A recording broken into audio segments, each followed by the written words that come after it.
Hello student, good morning. आज आपण मराठी विषयातील औक्षण ही कविता अभ्यासणार आहोत. कवयित्री आहेत इंदिरा संत. त्यांचा जन्म 1914 साली झाला व त्यांचा मृत्यू 2000 साली झाला. ते सुप्रसिद्ध कवयित्री, कथाकार, ललित लेखिका होत्या.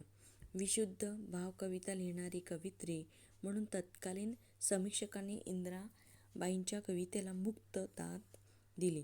प्रीती, विरह, एकाकीपणाचे दुःख आणि भावनांचा कल्लोळ निसर्ग प्रतिमांतून भावोत्कटतेने आणि नेमक्या शब्दांमधून अभिव्यक्त करण्याची शैली हे त्यांच्या काव्याचे वैशिष्ट्य होय. त्यांचे मेंदी आणि मृगजळ, रंग, बाबरी, बाहुल्या, गर्भरेशीम, चितकळा, वंशकुसुम, निराकार हे कविता संग्रह, श्यामले, कदली, चेतू हे कथासंग्रह असे विपुल लेखन प्रसिद्ध आहेत. त्यांच्या गर्भरेशीम या संग्रहाला साहित्य अकादमीचा पुरस्कार मिळालेला आहे. सीमेवर लढायला जाण्यासाठी सुसज्ज झालेल्या जवानाला साऱ्या देशवासियांकडून केले जाणारे हे औक्षण आहे. औक्षण करताना मनात येणाऱ्या विविध भावनांचे वर्णन कवयित्रीने प्रस्तुत कवितेतून व्यक्त केले आहे. तर पाहूयात.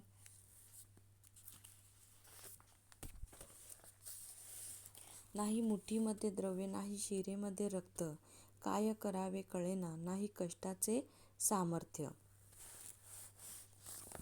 मूठ म्हणजे काय? तर हातांची बोटे मिटून होणारी हातांच्या पंजांची रचना, फिस्ट. त्याला काय म्हणतात? मूठ. सामर्थ्य म्हणजे काय? कॅपॅसिटी. तर देशाच्या रक्षणासाठी सीमेवर अहोरात्र आपले जवान शत्रूशी 2 हात करत असतात. आपल्या भारत मातेचे रक्षण करतात. त्यामुळेच आपण सर्व आनंदाने, सुखाने जगत असतो. सण उत्सव साजरे करत असतो. आपणास त्यांचा नेहमीच अभिमान वाटत असतो.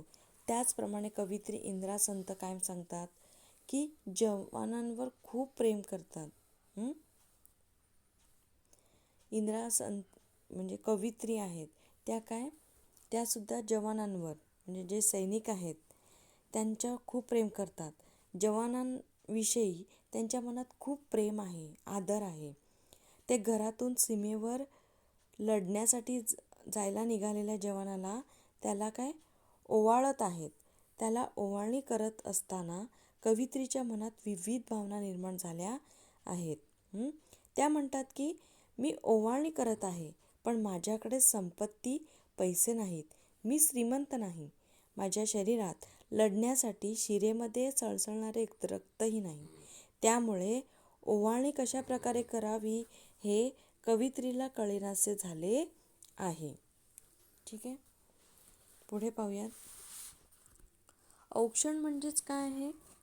आरती करणे, ओवाळणे, ह्यालाच म्हणतात औक्षण. तर पुढे पाहूयात.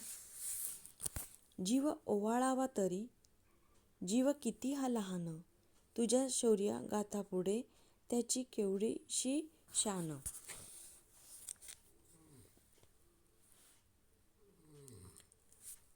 आता कवयित्री इथे म्हणतात की जवानाबद्दल त्यांना तर आदर प्रेम आहेच आणि त्यांचं ते औक्षण म्हणजे ते सैनिकाला काय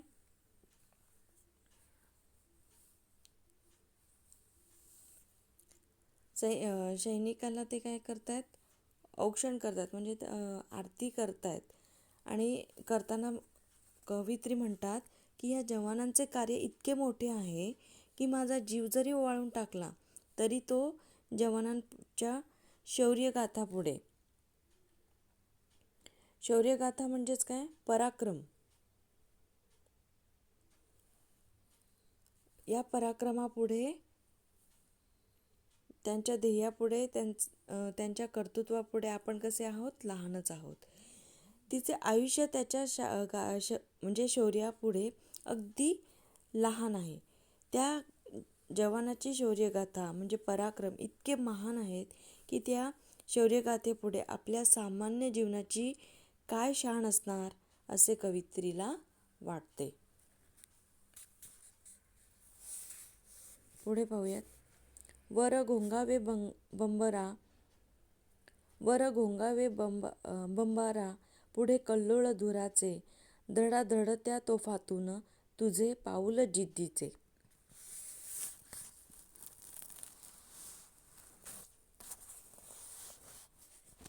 बंबारा म्हणजे काय? गोळीबार. धूर म्हणजे धुराचा जो लोळ आहे, कल्लोळ. घोंगावणे म्हणजे मोठा आवाज.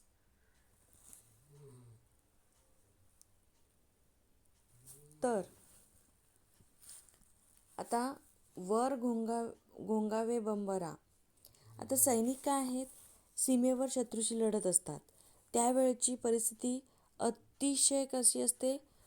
हृदयाला हेलावून टाकणारी असते. म्हणजे त्या सीमेवर काय होईल हे काहीच सांगता येत नाही. युद्धभूमीवर शत्रू आक्रमण करत असतो. त्याचा परतवार करत असताना अनेक सैनिक घायाळ होतात. तोफांचा आवाज होत असतो. बंदुकीतून सुटणाऱ्या असंख्य गोळ्या अनेकांची छाताडे उडवत असतात. धुराचा लोळ उठत असतो.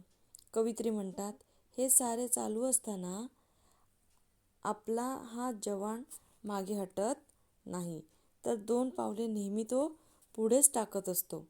न घाबरता, न डगमगता शत्रूशी तो काय 2 हात करून जिद्दीने लढत असतो. ठीक आहे, पुढे पाहूयात. तुझी विजयाची दौड डोळे भरून पहावी, डोळ्यातील आसवांची ज्योत ज्योत पाजळावी.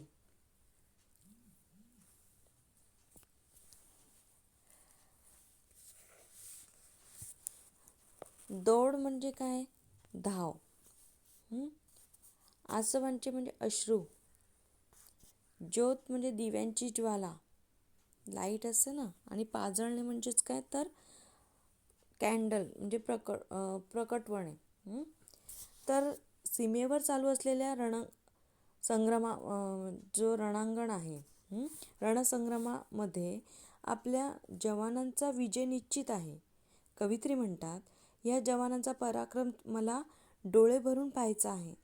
तसेच आपल्या जवानांकडून भारतीयांची असलेली अपेक्षा व्यक्त करताना त्या म्हणतात, शत्रूला पराजित करून प्रत्येक युद्धात तुझाच विजय झाला पाहिजे.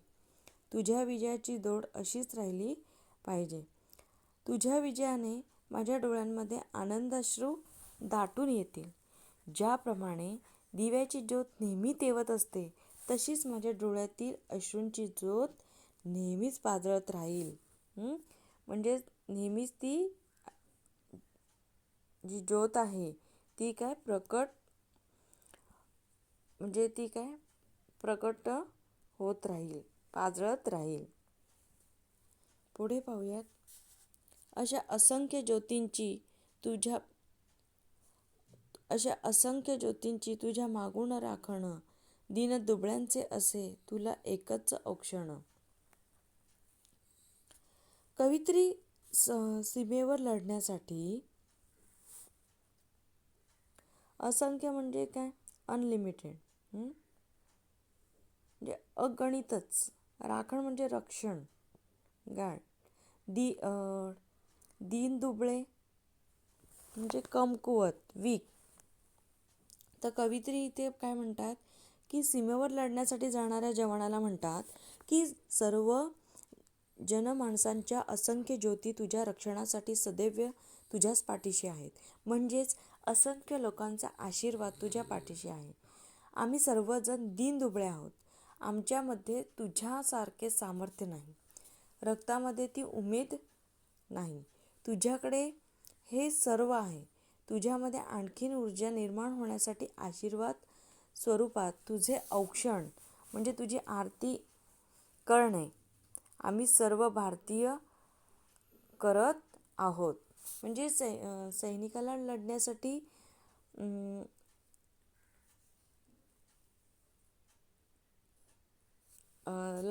एक ऊर्जा मिळण्यासाठी एक औषण केल्यामुळे सैनिकाला काय होणार आहे, एक ऊर्जा मिळणार आहे असे कवित्रीला इथे सांगायचे आहे.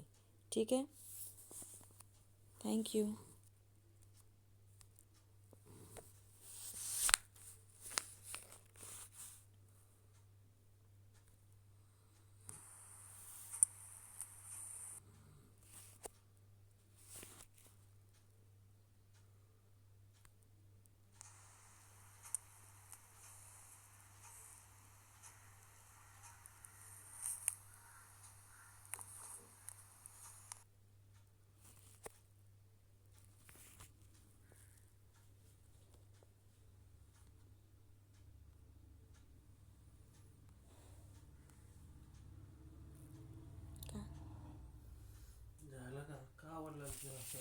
अहो तुम्ही घुरताय ते ॲड व्हायचं.